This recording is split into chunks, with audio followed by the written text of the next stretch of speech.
नमस्कार, मैं Divansh Gautam fast news India से और मैं इस मौजूद हूँ जनपद मऊ के घोसी लोकसभा क्षेत्र में। और मैं बात कराऊंगा जो लोकसभा का चुनाव चल रहा है उनके प्रत्याशी हैं ज्योतिर्मय पाठक जी, जो महिलाओं की आवाज़ उठाने के लिए, अपने मऊ के विकास को आगे बढ़ाने के लिए ये प्रत्याशी खड़ी हैं। और क्या क्या मुद्दा रहेगा, क्या घूम रही है, क्या इनके श्वास मिल रहा है, आइए इस बात करता हूँ मैं कि क्या इनका मुद्दा रहेगा। आपका परिचय क्या है? जी नमस्कार, मैं ज्योतिर्मय, मैं अखिल भारतीय परिवार पार्टी से की राष्ट्रीय महिला अध्यक्ष हूँ और यहाँ घोसी लोकसभा 70 की मैं प्रत्याशी भी हूँ। अभी आप डॉक्टर साहिबा हैं और कैसे आपको इसमें आना पड़ा फील्ड में? माफ़ कीजिएगा, मैं डॉक्टर नहीं हूँ, मैं काउंसलर थी।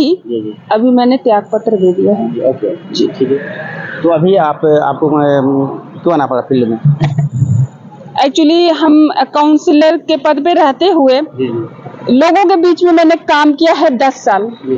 जब वो तकलीफें लेके अपने सामने आते हैं और उन तकलीफों का जो जड़ है वो नेता निकल के आता है, तो इसलिए मुझे बड़ा दुख होता है कि दूसरे की सजा हमारी जनता भुगत रही है। तो इस वजह से, और उनकी सजा मैं भी भुगतती हूँ। मैं जहाँ काम करती हूँ वहाँ पे मुझे भी परेशानी होती है। मेरा भी बच्चा बीमार पड़ता है तो सरकारी अस्पताल में, जबकि उसी अस्पताल में काम करते हैं, लेकिन हमारे लिए भी वहाँ सुविधा नहीं है कि चलो थोड़ा बहुत पहचान भी है तो हमारे लिए खड़े हो जाए। ऐसा नहीं है, कोई व्यवहार नहीं चल रहा आजकल सिवाय पैसों के। सिर्फ एक पहचान है, पैसा, पैसे के अलावा कोई पहचान नहीं है, इसलिए मुझे मजबूरन आना पड़ा। मोदी जी और योगी जी कहते हैं कि मैं महिलाओं के लिए बहुत कुछ किया हूँ, तो क्या इसी से आप नहीं है क्या सहमत? आप अगर वो महिलाओं के लिए किए हैं तो क्या ये मऊ की जो महिलाएं हैं वो परेशान क्यों हैं?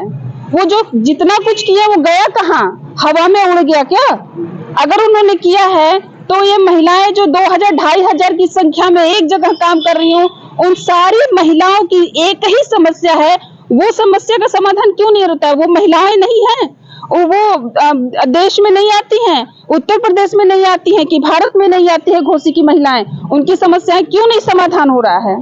वो तो कहते हैं कि मैं आयुष्मान का मैं लॉन्च किया हूँ कि जो भी महिलाएं जो जाएंगी सरकारी हॉस्पिटल में, प्राइवेट में, उनको 5 लाख का फ्री मिलेगा। आयुष्मान की आपने बात की ना, मेरे दिल की बात आपने कह दी। आयुष्मान भारत ऐसा खून चूस चूस के बनवाया गया है जबरदस्ती महिलाओं से, उसका 1 रुपया उनके खाते में नहीं गया है।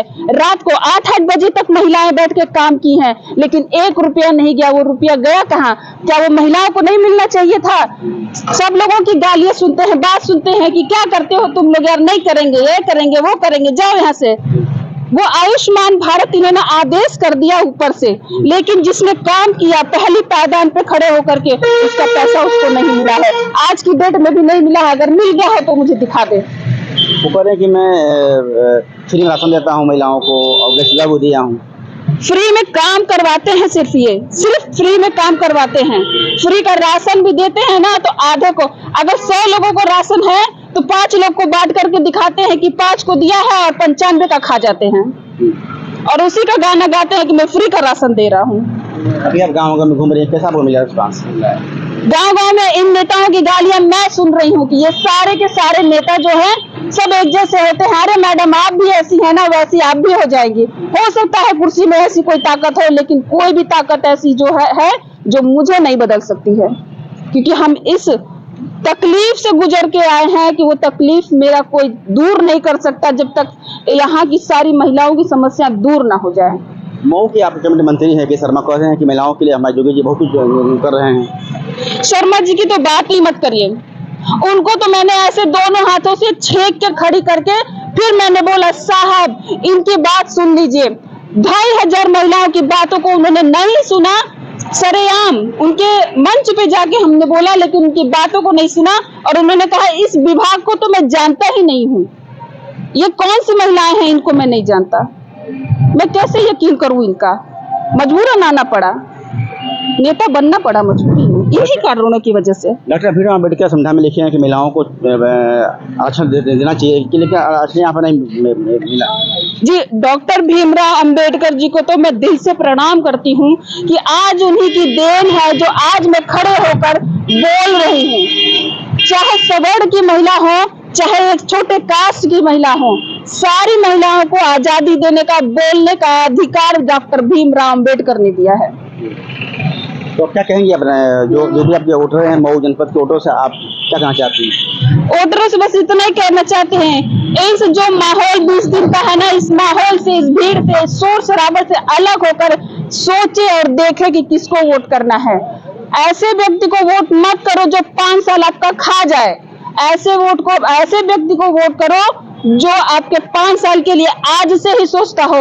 और मैं ऐसे व्यक्ति हूँ जो आपका आने वाला 5 साल के बारे में सोच रही हूँ और करके दिखाऊंगी। अभी आप महिला हो, आप घूम रहे हो गाड़ी से, तो क्या आपको डर नहीं लगता कि भाई बीजेपी की सरकार है, आपके ऊपर मुकदमा हो जाएगा, बुलडोजर चल जाएगा? बुलडोजर डर किसको नहीं लगता? डर तो हर किसी को लगता है। कलेजा सबके है, परिवार सबका है, डर तो सबको ही है। लेकिन कब तक डर के जिए? डर तो है, क्योंकि हमारा एक प्रत्याशी गांधीनगर लोकसभा से नामांकन किया था और उसका जबरन नामांकन अमित शाह जी ने वापस करवा दिया। वो वीडियो पूरी तरह वायरल है, आप चाहो तो यूट्यूब पे सर्च करके देख भी सकते हैं, जितेंद्र जी का। अमित शाह कहते हैं कि मैं हमारे जो पीएम है मोदी जी, महिलाओं के लिए हर विकास किए हैं। को लगता है ना कि कोई ऐसा व्यक्ति उनका विकास जिसका नाम है उसका विकास करते होंगे। जबरदस्ती उसका नाम महिलाओं के साथ जोड़ दिया जा रहा है। कौन सा महिलाओं का विकास है? उज्ज्वला भी तो ढंग से किसी को नहीं मिल रहा है। कौन सा विकास हो रहा है? महिलाएं, अगर महिला मनरेगा मजदूर भी है, उनका भी मजदूरी टाइम से नहीं मिलता है, खा जाते हैं। अगर कोई मजदूर ठेकेदार के साथ काम कर रहा है तो वो ठेकेदार भी पैसा लेके भाग जा रहा है। क्यों नहीं पूछ रहे हैं?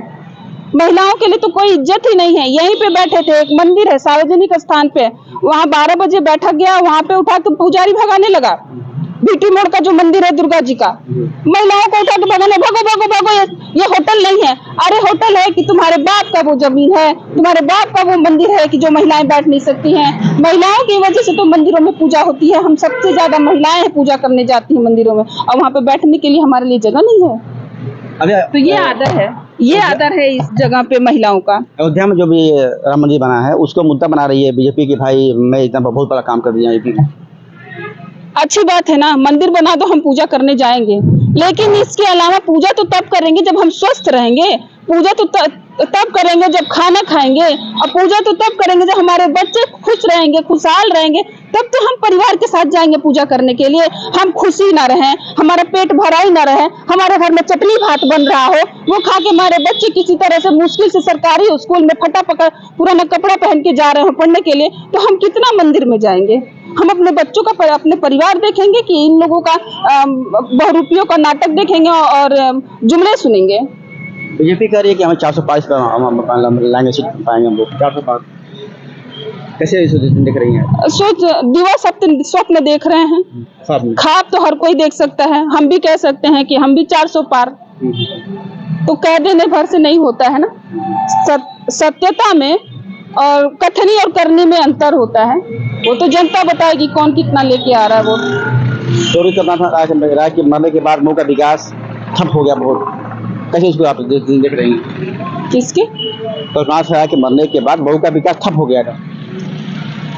जिसके जनता के दिलों में जो बसता है ना, सिर्फ वही विकास कर सकता है। वो कहीं नहीं, उन्होंने किसी से बात ही नहीं किया, उन्होंने सिर्फ जनता के दिलों में अपना घर बनाया, अपनी जगह बनाई। ऐसे नहीं, काम करके, लोगों का सहारा बनके, लोगों का साथ दे करके उन्होंने जगह बनाई। इसलिए आज भी आप मेरे सामने उनका नाम ले रहे हैं। जब काम करेंगे दिल में जगह अपने आप बनेगा। और आप भी एक दिन ऐसे ही पूछोगे किसी और से, आने वाली पीढ़ी से, कि इन मैडम ने ये काम किया, आप इनके बारे में क्या कह रहे हो? जो भी मंत्री आते हैं मऊ में बस यही कहते हैं कि हमको जिताओ, और जो जो किए थे उसको मैं करके दिखाऊंगा। ये स्थिति तो पूरे देश की है। हर जितने भी लोकसभा की सीट है, जितने विधानसभा की सीट है, यहाँ तक कि छोटे नेता से लेकर के बड़े नेता जो अपने आप को कह रहे हैं कि मैं नेता हूँ, सबकी स्थिति वही है। नेता के नाम पे नेतागिरी गाली बना दिए हैं ये लोग, जबकि ये गाली नहीं है, इतना शुद्ध और इतना पावन शब्द है ये नेता कि जब तक कोई अगुआ आगे नहीं बढ़ेगा उसके पीछे लोग नहीं चलेंगे। और कोई काम बिना अगुआ का नहीं होता, एक शादी छोटी सी बिना अगुआ का तय नहीं होता है, तो बताओ इतना बड़ा देश बिना अगुआ के कैसे चलेगा। इन लोगों ने इस शब्द को, नेता को बर्बाद कर दिया, इस शब्द को गाली बना दिया है। आप मुद्दा क्या रहेगा? जनता के बीच में जा रही है मुद्दा, आप क्या दे रही हो मुद्दा? हमारा मुद्दा बस यही है, हमारे साथ जितनी भी महिलाएं काम कर रही हैं सबसे पहले समाधान मैं उनका करूंगी। दूसरा, हम अपने बच्चों के लिए करेंगे बेहतर शिक्षा। जितने भी गरीब बच्चे हैं वो सारे मेरे बच्चे हैं और मैं अपने बच्चों के लिए इंग्लिश मीडियम में एडमिशन कराऊंगी और उन सब की जिम्मेदारी मेरी होगी। और जितने भी अगर वो पढ़ते हैं तो हमारा देश विकास होगा। हाँ, उनके स्वास्थ्य की भी जिम्मेदारी हमारी होगी। अगर वो बीमार पड़ते हैं तो उसकी जिम्मेदारी मेरी होगी कि मैं सरकारी में उसका इलाज करा रही हूँ कि प्राइवेट में करा रही हूँ। ये सिर्फ 2 खर्चा मैं जनता का बचाना चाहती हूँ कि स्कूल का खर्चा और अस्पताल का खर्चा, ये दोनों खर्चा आपके बच्चों का मेरा होगा। बीजेपी की जिला अध्यक्षा मैडम नुपुर अग्रवाल जी हैं, क्या उनसे आप क्या मुलाकात?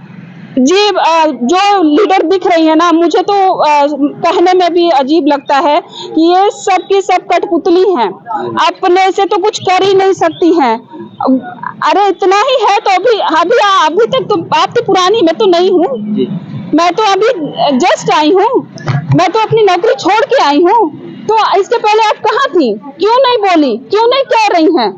और तो और महिलाओं का भी अपमान सुना है हमने, करती हैं वो कि बड़े कुर्सी पे बैठी है तो छोटे कुर्सी वालों का आप अपना अपमान नहीं कर सकती हैं। महिला चाहे जैसी भी हो, जिस भी कैरेक्टर की हो, वो महिला है, वो सम्मान के लायक है। हमें जज नहीं करना है, वो उसका पर्सनल अपना व्यक्तिगत मामला है कि वो कैसी है। कोई भी व्यक्ति हो, चाहे महिला हो चाहे पुरुष हो, मुझे जज नहीं करना है। यही मैं कहना चाहूंगी। ऐसे लोगों को कठपुतली मत बनो, बड़े पद पे हो, पावर है, आप हमारे लिए बढ़ के आगे आओ। को चुनाव है और 4 चंद काउंटिंग, क्या कहेंगे आप अपने वोटरों से? आखिरी सवाल। देखिए, जिसको समझ में आ रहा है ना, वो बिना कहे हमारे साथ आएगा। वो बिना सोचे समझे इन सारे लोगों को छोड़ के एक ऐसे लीडर के साथ आएगा जो खुद भी परेशान है, खुद भी इसी तकलीफ से। कोई भी नेता का बच्चा बीमार होता होगा तो सबसे बड़े अस्पताल में भर्ती होता है। मेरी बेटी बीमार हुई, मैं इसी सदर अस्पताल में 4 दिन लेकर भर्ती हुई, डॉक्टर देखने तक नहीं आया। मैं सीएमओ तक सोर्स लगाई, उसके बाद भी डॉक्टर देखने नहीं आया। ऐसा लगता था ना कि यही तकलीफ, यही पीड़ा उन गरीबों पर भी बीतता है जो इस अस्पताल में लेके अपने बच्चों को आते हैं। मेरे ही सामने एक बड़ा मरा हुआ बच्चा लेके आए, लेकिन इतने पत्थर दिल वाले ये लोग हैं कि उसको देखने से मना कर दिए और वो बच्चा रोते हुए परिवार अपना लेकर चला गया। मानवता मर गई है आपकी। दिखता नहीं है कि गरीब का भी बच्चा उतना ही प्यारा है जितना मेरा बच्चा प्यारा है। तकलीफ तभी समझ में आएगी जब उसी कीचड़ में आप भी जाओगे अपने बच्चे को लेकर। मैं भी अपने बच्चे को लेकर के 4 दिन भर्ती थी अस्पताल में। मेरे पास रजिस्टर में जाके देख लीजिएगा अस्पताल के, मेरे पास खुद का रजिस्टर है, उसमें भी मैं लिख रखी हूँ। मेरे पास उस अस्पताल की फोटो भी रखी हूँ जो बच्ची को लेके मैं भर्ती हूँ। इस तरह आप देख रहे थे अखिल भारतीय जनता पार्टी के प्रत्याशी विष्णु पाठक जी को कि उसने बिल्कुल जवाब दिया कि जो भी विकास मऊ का हुआ है सब अपने अपने जेब में रखे हैं और इसके पहले जो भी मंत्री आते हैं कि मैं सपना पूरा करूंगा, लेकिन कोई नहीं पूरा करता है, बस जनता को भरमाते हैं। और देखना यह है कि 4 तारीख को कितने वोट से जीतती हैं गौतम फाटू से वाराणसी।